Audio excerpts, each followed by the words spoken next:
Bismillah. Wassalatu wassalamu ala rasulillah. Alamdардын жаратуучусу, ырыскы берүүчүсү жана көзөмөлдөөчүсү Аллах Таалага чексиз мактоолор. Анын акыйкат пайгамбары Мухаммад Мустафа саллаллаху алейхи вассаламга салават саламдарды айткандан кийин баарыңыздар менен бейишке кирүүчүлөрдүн саламы менен саламдашамын. Ассаламу алейкум ва рахматуллахи ва баракатух. Урматтуу мусулман бауырдоштор, ырыскынын көп болушуна себеп боло турган иштер жөнүндө болуп аткан сабагыбызды улантабыз. Чындыгында Аллах Таала ырыскы табууну эки түрдүү себепке койгон. Биринчиси көзгө көрүнгөн себептер, экинчиси көзгө көрүнбөгөн себептер. Көзгө көрүнгөн себептер булар дыйканчылык кылуу, бир нерсени өндүрүп чыгуу жана соодагерлик кылуу. Адамдардын көпчүлүгү мына ушул көзгө көрүнгөн себептерин аткаруу менен гана убара. Ошондуктан кээде адамдардын иши жүрүшпөй калса, же соодадан банкрот болуп калса, зыянга учурап калса, көңүлү чөгүп, мен үчүн ырыск эшиктери жабылды деп үмүтсүз боло баштайт. Ошондуктан адам эч качан унутпаш керек, Аллах Таала ырыскы табуунун көзгө көрүнбөгөн да себептерин кылган. Алар жетүү. Биз мурдагы сабагыбызда ырыскы табуунун көзгө көрүнбөгөн себептеринин биринчиси таквалык, Аллахтан коркуу тууралуу сабагыбызды өткөн болдук. Эгерде ырыскынын көп болушун кааласаң, анда таква бол, Аллахтан корк деген темада. Ал эми бүгүн иншалла ырыскынын көп болушуна себеп боло турган көзгө көрүнбөгөн себептердин экинчиси истигфар айтуу. Аллахтан кечирим суроо жөнүндө айтабыз. Истигфар айтуу чындыгында ырыскынын көп болушуна себеп болот. Пайгамбарыбыз саллаллаху алейхи вассалам айткан: "Мен лазимал истигфар, жа'алаллаху лаху мин кулли дийқин махраджа."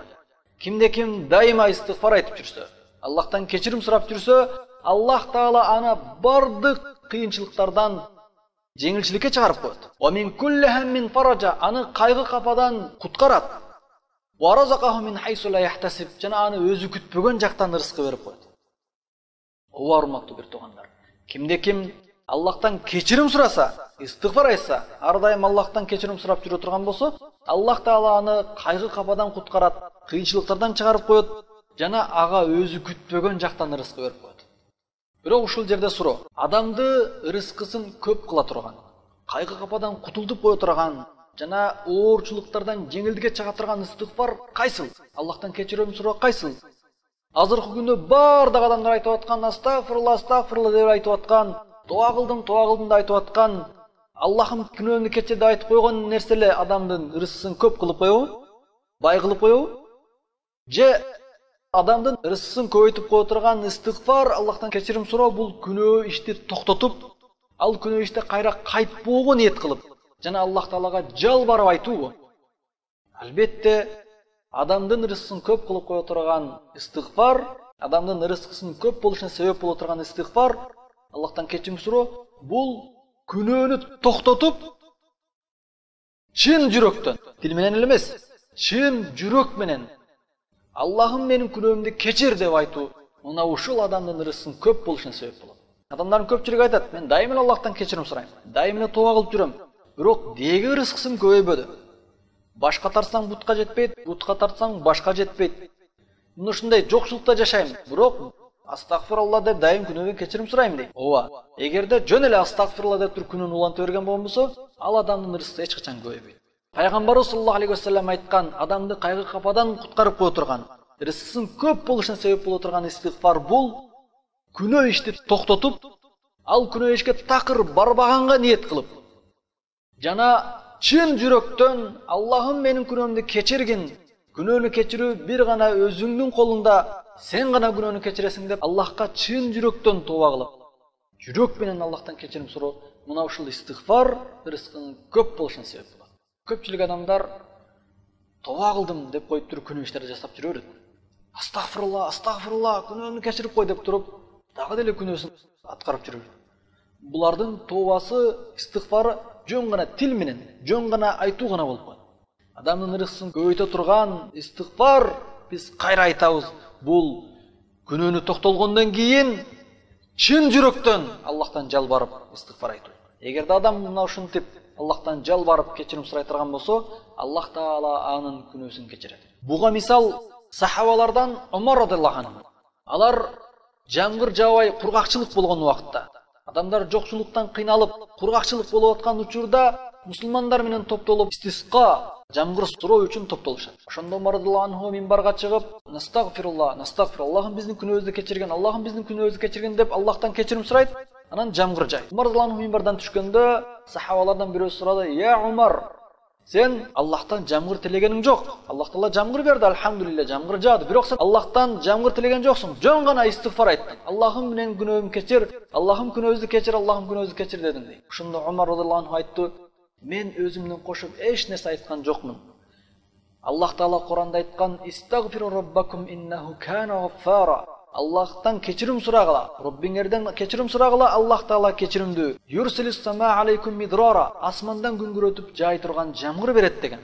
Мына ушул Аллахтан кечирим суроо, Аллахтан жамгыр суроо. Аллахтан кечирим суроо, истигфар айтуу бул Аллахтан ырыскы суроо болот. Мен аятта келген ишти гана аткардым деген Умар радиаллаху анху. Чындыгында кимде ким ырыскы сурайтаган болсо ал истигфар айтсын. Истигфар айтуу ырыскынын көп болушуна себеп болот. Истигфар айтуу, Аллахтан кечирим суроо адамга ырыскы тартат. Мына ошондуктан кара сууга кетип аткан урматтуу туугандар, жолдо баратканда музыка угуп, ыр угуп, күнөөгө батып, ырыскыңарды берекесин учурбастан, Аллахым күнөөмдү кечир деп истигфар айтканча кетиңиздер, Аллах Таала ырыскыңыздарды көбөйтүп берет. Светофордо күтүп отурган урматтуу айдоочу байкелер, зырак айда деп шашып, ачууланбастан секунд 8, 7, 6, 5 деп ушундай секунд болуп аткан убакытта эсептеп отурбастан "Астагфируллах, астагфируллах, Аллахым күнөөмдү кечир, Аллахым күнөөмдү кечир, Аллахым күнөөмдү кечир" деп айтып туруңуздар. Аллах Таала ырыскын кең кылып берет. Жогоруда биз хадисте айтып өткөндөй, Аллах Таала истигфар айтканга ырыскысын кең кылат. Өзү күтпөгөн жактан ырыскы берип коет жана аны кайгы кападан, кыйынчылыктардан чыгарып коет деген. Ким каалабайт бул нерсени? Ким кыйынчылыктан чыгууну каалабайт? Бардыгы кыйынчылыктардан чыгышты каалайт. Анда истигфар айтсын. Истигфар айтуу ырыскынын көп болушуна себеп болот. Жана көптөгөн кайгы капалардын чечилишине, көптөгөн кыйынчылыктардын, көйгөйлөрдүн чечилишине ушул Аллахтан кечирим суроо себеп болот. Дагы бир мисал Хасан ал-Басри. Хасан ал-Басрини тааныбаган адам болбосо керек. Хасан ал-Басри доорунда чоң аалым жана Аллахтан корккон таква инсан. Жана ар дайым Аллахтын динине кызмат кылган, Аллахтан корккон инсан болгон. Хасан ал-Басрига көпчүлүк адамдар маселе сурап, өзүнүн башындагы көйгөйлөрүнүн чечилүүсүн сурап, бардык адамдар Хасан ал-Басрига келип өзүнүн көйгөйлөрүн айтып, сунуш пикир сурайт, кеңеш сурайт. Күндөрдүн биринде Хасан ал-Басри мусулмандар менен отурган убакытта бир адам көчөдөн кирип келип: "Я Хасан ал-Басри, мен кедейчиликтен кыйналдым. Мен жокчулуктан аябай кыйналдым. Аябай кедей болгондон кыйналдым. Ар дайым карыз менен жүрөм. Ар дайым кыйынчылыкта жүрөм. Жетишпей, ушул бизде кандай деп коет, көр тириликтен кыйналдым" дейт. Ошондо Хасан ал-Басри "Истагфиру раббакум", Аллахтан кечирим сурады. Аллахка истигфар айт, кечирим сурады. Андан кийин дагы бир адам келет. Экинчи адам келип: Хасан ал-Басри, Аллахка дуа кылгын. Аллах Таала мага перзент берсин. Мен балалуу болбой жүрөм көптөн бери" дейт. Ошондо Хасан ал-Басри "Истагфиру раббакум", Аллахтан кечирим сурады. Андан кийин үчүнчү бир адам келди. Хасан ал-Басри, дуа кылгын. Менин багым кургап кетти. Жамгыр жаабай атат. Багым кургап кетти. Кургакчылык болуп атат dedi. Ошондо Хасан ал-Басри ага дагы "Истагфиру раббакум", Аллахтан кечирим сурагыла dedi. Ошондо Хасан ал-Басринин жанында турган бирөөсү айтты: "Я Хасан ал-Басри, сага 3 түрдүү адам келди. 3 түрлүү көйгөй менен. Аларга сен бир түрдүү сунушту айттың. Тагыраак айтканда 3 түрдүү оору келди, сен аларды бир эле түрдүү дары бердиң" dedi. 3 түрдүү оору менен келди, аларды сен бир түрдүү ыкма менен, бир эле дары менен аларды айыктырдың dedi. Ошондо Хасан ал-Басри айтты: "Мен өзүмдөн кошо эч нерсени айткан жокмун.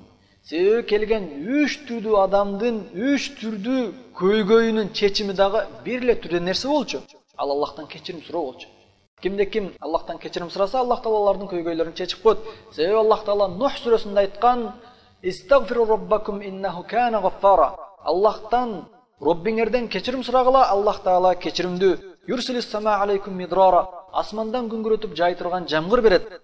"Ва юмдидукум би амвалин ва банин", жана силерди мал дүйнө менен, бала чака менен күч кубаттуу кылат деген. Мына ошондуктан ушул аяттагы нерсени эле айттым дейт Хасан ал-Басри. Балалуу болбой келген адамга Аллахтан кечирим сураган, Аллах Таала юмдидукум би амвалин ва банин. Аллах Таала бала чака менен, мал дүйнө менен күч кубатты болот деген. Бирөө кедейчиликтен кыйналып келди, истагфиру раббакум, Аллах Таала Куранда айткан, жогорудагы аят боюнча. Жана бирөө кургакчылыкта келди, юрсилус сама алейкум мидрара, истигфар айткан, Аллах Таала күңүрөтүп жайтырган жамгыр берет деген. Чындыгында Аллах Таала пенделеринин көйгөйлөрүнүн чечимин өз китебинде баян кылган. Кимде ким кедейчиликтен кыйналып аткан болсо, рызкысы тар болуп аткан болсо, анда истигфар айтсын, Аллахтан кечирим сурасын. Кечирим сураганда жанагы бир шарт менен күнөөнү токтотуп туруп, чын жүрөктөн Аллахтан кечирим сурасын. Аллах Тааланын кедейчиликтен чыгарып коет. Жокчулуктан Аллах Таалага кеңчилдик берет.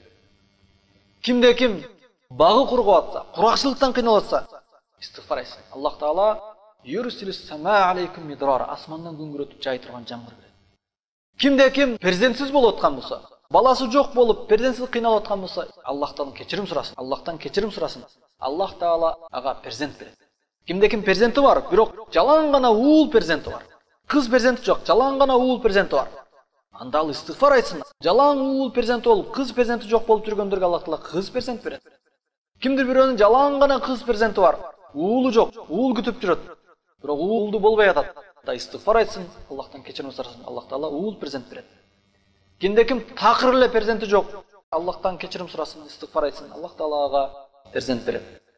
Аллах Таала баарыбыздын үй бүлөбүзгө тынччылык жана береке берсин. Жана кыйынчылыкта жашап аткан, оорчулукта жашап аткан, кедейчиликтен кыйналган бир туугандарыбызга Аллах Таала жеңилдик берсин. Аллах Таала өзү билдирген истигфарды бекем карманып, көйгөйлөрүн чечип алышты Аллах Таала насип кылсын. Ар дайым истигфар айтып, истигфардын себебинен рызкыбызды кең кылсын, жана бала чакасы жокторго Аллах Таала бала чакалык берсин. Кыйналгандарга Аллах Таала кыйынчылыктан чыгарып койсун. Aqulu qawla hadha wa astaghfirullah li wa lakum. Assalamu alaykum wa rahmatullahi wa barakatuh.